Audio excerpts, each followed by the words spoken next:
एक बार की बात है। गौतम बुद्ध नदी के किनारे चलते हुए कहीं जा रहे थे। तभी उनकी नज़र एक लड़के पर पड़ी।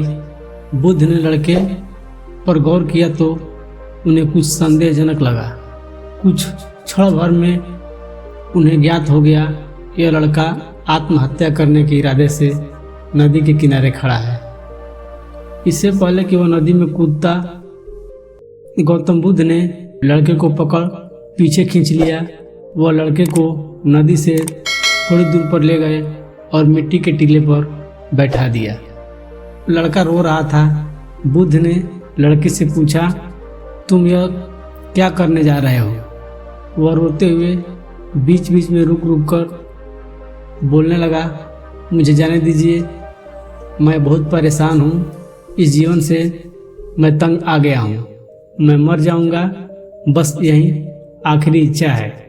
बुद्ध ने उसे समझाया, आत्महत्या करना महापाप है। लड़का बोला, आज नहीं तो कल मुझे भूख से मर ही जाना है। इससे अच्छा है मैं आज ही मर जाऊं। व्यर्थ कष्ट उठाने का क्या फ़ायदा। लड़के की बात सुनकर बुद्ध समझ गए लड़के का मनोबल टूट चुका है। इसे अकेला छोड़ना ठीक नहीं है। अगर इसे अकेला छोड़ दिया तो निसंदेह यह अपने आप को मार देगा। इसलिए बुद्ध लड़के को अपने साथ आश्रम ले गए। आश्रम पहुंचकर उन्होंने अपने एक शिष्य से कहा, जाओ एक चूहा पकड़ कर लाओ। बुद्ध के आदेश पर कुछ देर बाद वह शिष्य हाथ में चूहेदानी के लिए बुद्ध के सामने उपस्थित हुआ। चूहेदानी में एक समान आकार का चूहा था, जिसे चूहेदानी से निकालकर बुद्ध ने एक कपड़े के थैली में डाल दिया। फिर थैले का मुंह बांधकर उसे एक जगह टांग दिया। चूहा कुछ देर थैले के अंदर इधर उधर भागता रहा। जब वह उछल कूद करके खुद को बाहर नहीं निकाल पाया, तब उसने थैले को काटना शुरू कर दिया। इस बार उसे अपने मेहनत का फल मिलने लगा। जैसे जैसे वह अपने दांतों को कपड़े के थैले में धंसाता गया, वैसे वैसे कपड़े के छोटे छोटे टुकड़े कुछ जमीन पर तो कुछ थैले के अंदर गिरने लगे।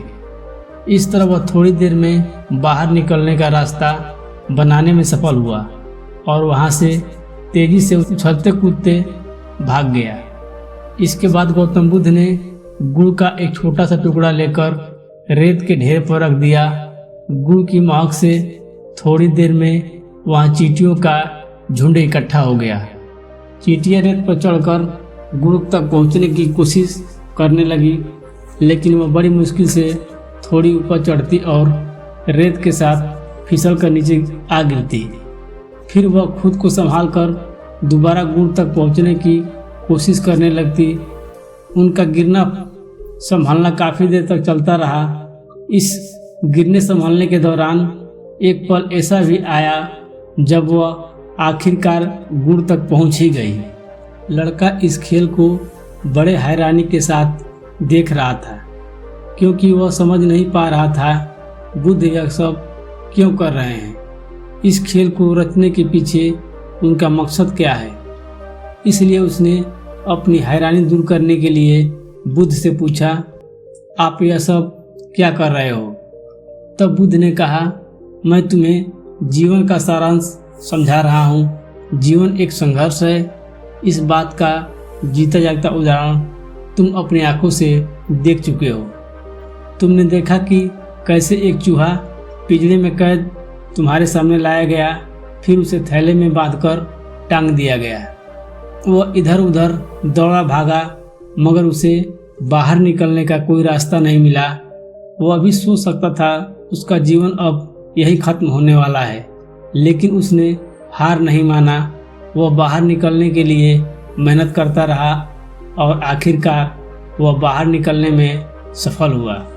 दूसरी तरफ तुमने देखा चींटियां गुड़ तक पहुंचने के लिए कितना प्रयास कर रही थी, फिर भी वह पहुंच नहीं पा रही थी। वह बार बार चढ़ रही थी और बार बार गिर रही थी, फिर भी उनका मनोबल नहीं टूटा, जिससे अंत में वह गुड़ तक पहुंच ही गई। मनुष्य के जीवन में भी बहुत सी रुकावटें आती है। मनुष्य जीवन में भी बहुत सी मुश्किलों का सामना करना पड़ता है। बहुत बार असफलता का मुंह देखना पड़ता है। अगर सभी लोग हिम्मत हार कर बैठ जाएं या आत्महत्या करके इस कीमती जीवन को नष्ट करने लग जाएं तो दुनिया का संचालन ही थम जाएगा।